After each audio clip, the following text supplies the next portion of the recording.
Alright guys, what's going on? It's your favorite British pop singer here, and it's finally that time. We have our first ever Marvel Cinematic Universe TV show on Disney+, which is a string of words I never thought that I would say in my life. But yeah, it's here. We actually have an MCU TV show, and that is WandaVision. It's finally dropped. Almost 2 years later, we have our first continuation of the MCU, and it comes in the form of the strangest, most LSD trip of a TV show that I could even begin to explain to you guys. So before we jump into this and I give you my first impressions, my initial reactions, and just my overall review of the entire show, this is a big, fat, wet spoiler warning on the entire thing. Don't read the comments, don't do anything, don't listen. You gotta watch the show first and then come back, even though, if I'm being honest, there isn't a whole lot to spoil in these first 2 episodes that they launched last night. But at the same time, there is one major thing that could launch into a whole wave and war of speculation on the internet. So going into this, I was very pumped, very nervous, I guess? I don't know, because I was like, how are they gonna take this thing that has lived so beautifully on film and has been so masterfully well done on the big screen and adapt it to TV? And then the more I thought about it, it kind of hit me.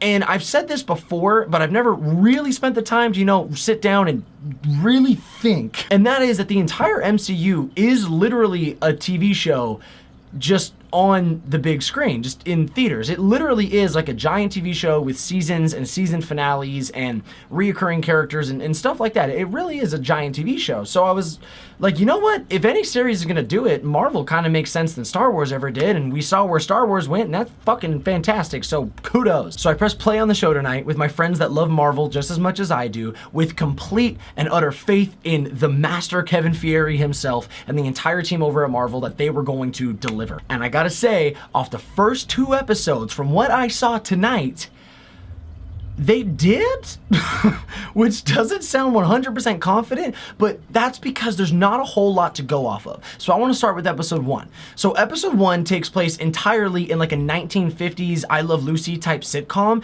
and the crazy thing is if you judge it just off of that merit, it works very well. With Wanda and Vision's dynamic, they do an awesome job paying tribute back to that older generation of TV, and the weirder part about it is that it actually is funny. But the thing that I loved most about the entire first episode was that they really committed to it in this like 4:3 aspect ratio, the title sequence, everything, the characters, it was all done perfectly to the T. You can't help the feeling that there is something really weird and ominous and kind of creepy going on in the background, because if we know anything, we know what Wanda Maximoff is capable of, and we know the state of mind she was in the last time that we saw her. So obviously, I'm going into this and I'm like, this whole damn thing is in her head. There's no way that this is real, obviously, because we saw Vision die in Infinity War. So we know that either, the real question is she doing this to herself, or is this being done to her by another entity or by a group or something different? We don't know, because this is a very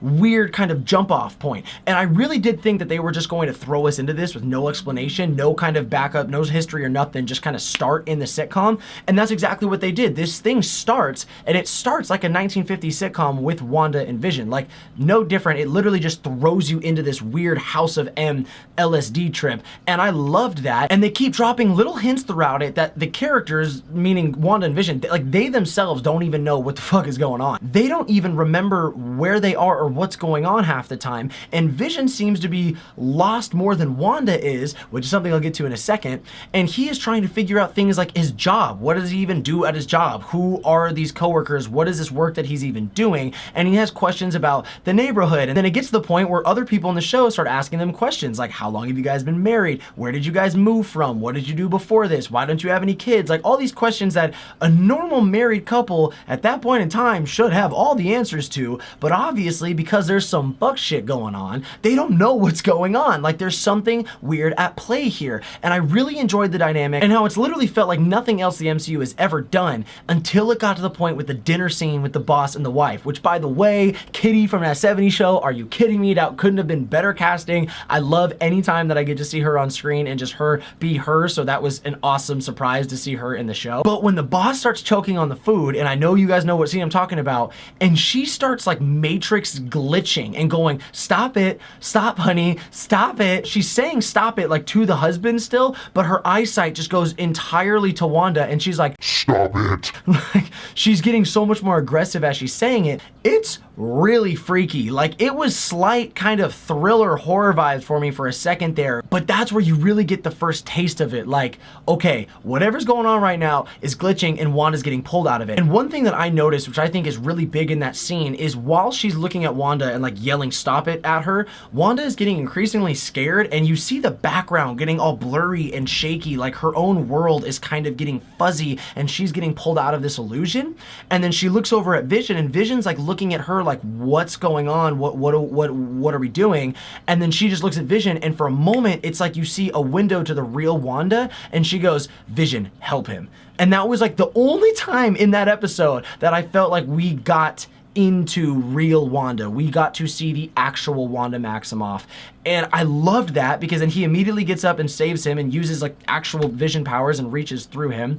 But it was that little scene of her just kind of snapping out of her own illusion, or whatever illusion is being presented around her, telling Vision, save him, and then they do it, and immediately after, which this whole dinner's going to shit, this whole dinner's being weird, and this dude almost dies in their living room, they're happy, overcorrecting, and the boss goes, I'll see you on Monday and I'm gonna promote you. And they're like, oh gee, isn't life crazy? And then that episode ends, and the way that episode ends is with the TV shutting off on the sitcom and backing out, and you see someone watching the TV and taking notes, which obviously is like the biggest moment of the whole episode so far.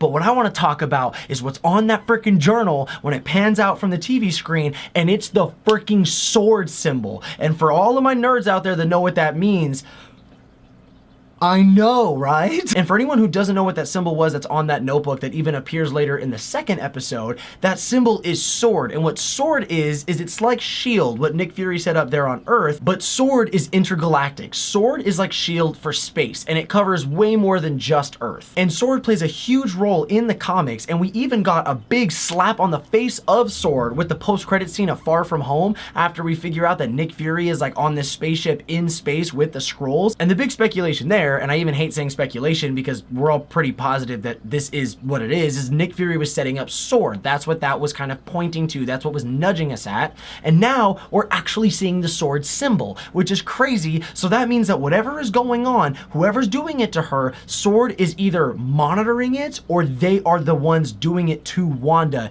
There's something bigger going on, but sword is a huge factor in it, which is crazy, because going into this, I did not think that this was the show that they were going to get really in-depth in sword with. I thought maybe that was more of a Falcon and Winter Soldier thing, maybe a Loki thing because the whole like time police aspect, but who knows? But anyways, the first episode, there's not a whole lot to go off of other than just how beautifully they did the 1950s sitcom aspect of it, and just the spoon-fed tidbits of the reality breaking with the dinner scene and the camera backing out and revealing the sword agent monitoring the whole situation, which was nuts. So then we get into episode 2. So when the second episode starts, we've kind of jumped ahead another decade into the 1960s, and they do a really good job of not hitting that on the nose so hard, but kind of subtly doing it. I loved the whole beginning scene with them in the separate beds, and then her moving them together and making it one bed. In my opinion, that was the way of them kind of showing the jump in time. And then the entire house looks different too, and they never even mention that, which obviously this whole shit is fake anyway, so why does it matter? But then we start getting to know some of the other characters more, and then we start getting little breaks in reality even quicker when you start hearing these noises, and these noises aren't just like the thud of the tree on the window like they want you to believe, or they kind of trick you into believing at first.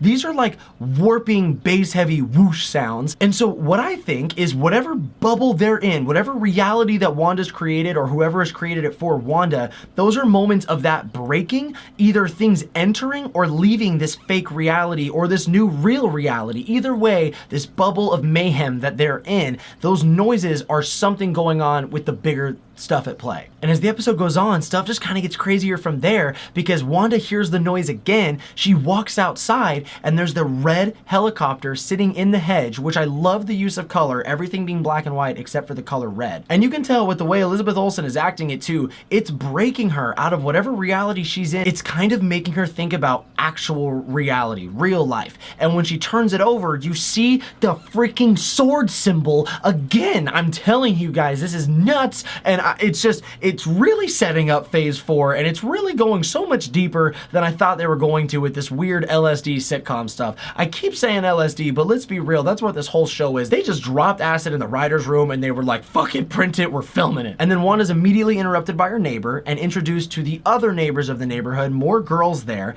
and kind of taken over to the women's club or the women's country club aspect. And while she's there and she's cleaning up their whole thing, the radio starts bugging. And that's where stuff gets even crazier again. And the girl that she's talking to had just said that she doesn't trust Wanda or Vision in the sense that they're not there to hurt them or they're not there to cause any harm. And so she's already skeptical or being really weird about it. And then you hear a voice come through on the radio and it's calling her by name. It's saying, Wanda, Wanda, who is making you do this? Wanda, who is doing this to you? Wanda, what is going on? You can only believe it's the sword guys, but we don't know for sure who the voice is. Maybe it's an MCU character that we already know and love. Maybe it's not. That's what we're here to speculate for because it's the internet. And then immediately after the radio thing cuts out, the girl is just right back to normal and is super happy and positive and talks about the talent show or something again. And it's like, you can tell that whenever there's a breach of the reality, it's overcorrecting and trying to make them really happy and forgetful of what had just happened again, which kind of temporarily works. Anyways, the episode goes on and I can't not talk about this. The drunk Vision scene with the gum stuck in his gears was the funniest shit. Like, Paul Bettany is such an amazing actor, but holy shit, I did not know how funny the dude was. Like, he has real comedic chops. This guy has amazing comedic timing, and I love that entire talent show magician scene with illusion and everything that he was doing and how the town was eating it up and Wanda having to like pick up after his messes and try and not let everyone get too suspicious of the fact. Like, it was an awesome scene. Actually, out of the entire show, I think that was my favorite scene. Out of both episodes, my favorite scene was the drunk Vision gum stuck in gears bit. That shit was hilarious. Anyways, the night goes on and we find out that Wanda's pregnant with most likely twins because thanks advertisements. So that's pretty crazy that they introduced this in the second episode, so I can't wait to see where the third one goes. But as they're having this sweet intimate moment, the bang comes back in again, that weird whoosh sound, and they go outside in the dead of night, and this is, again, let me bring up these creepy ass horror elements when they are outside in the dead of night and there's like this very faint fog layer and you see the manhole cover in the street moving with dead silence, and Vision is so confused, like, Wanda, what is going on? What is happening? What the fuck is up? This beekeeper comes up out of it, which, what in the fuck? But he has the sword logo again on the back of his suit. So Sword is the puppet master here. At this point, we know that whatever's going on, Sword is the biggest hand at play here. So I'm thinking that there's something more nefarious at play and Sword is trying to get to the bottom of it. Even though that dude gave off really hard Hannibal Lecter of Beekeeper vibes, I still don't think that they're inherently the evil ones. And then you see in that moment again, that window into the real Wanda Maximoff, and she just goes, no. Again, no. And rewinds time back to that intimate moment and it plays out perfectly. So whatever's going on, Wanda has a say in it. Like, whatever this weird world is, Wanda is controlling it to an extent, is what I'm trying to say. Like, it's not all just being done to her. Maybe, but she is able to control some of it, even though there are outside things acting on it that are out of her control. So all in all, did I think that this was going to be the way that Marvel got into the TV show game? No. I mean, up until COVID, I thought that Falcon and the Winter Soldier was going to be the first show, and that was going to kind of set the standard. But instead, we got WandaVision, which is just the absolute craziest, most unique, original idea for a superhero show ever, and it works because comics. This show works, and the fact that they're changing it with every episode, and you can tell that there's so much thought and love behind this, I'm so on board. So I love these first two episodes. I'm excited for it to be in color going forward and to kind of get more and more modernized and kind of pay tribute to every decade and every one of those sitcoms, but I think those were solid first 2 episodes. I would really love to know what you guys think after hearing me go off for however long this video is. And keep in mind that I'm gonna be doing one of these review videos every new episode of WandaVision that comes out. I always wanted to do this for every MCU show, and if this works out, maybe I'll continue it through Star Wars and stuff like that. Just getting back to more movies and TV show roots on the channel, stuff that I love. I hope that you guys like it too. So yeah, guys, those are my thoughts on the first 2 episodes. I think they're wild and fantastic, and I can't wait to see where it goes more because it's just cliffhanger after cliffhanger after cliffhanger, and it's actually tying in to the greater MCU. So 2 thumbs up from this guy. And as always, guys, I will see you very soon.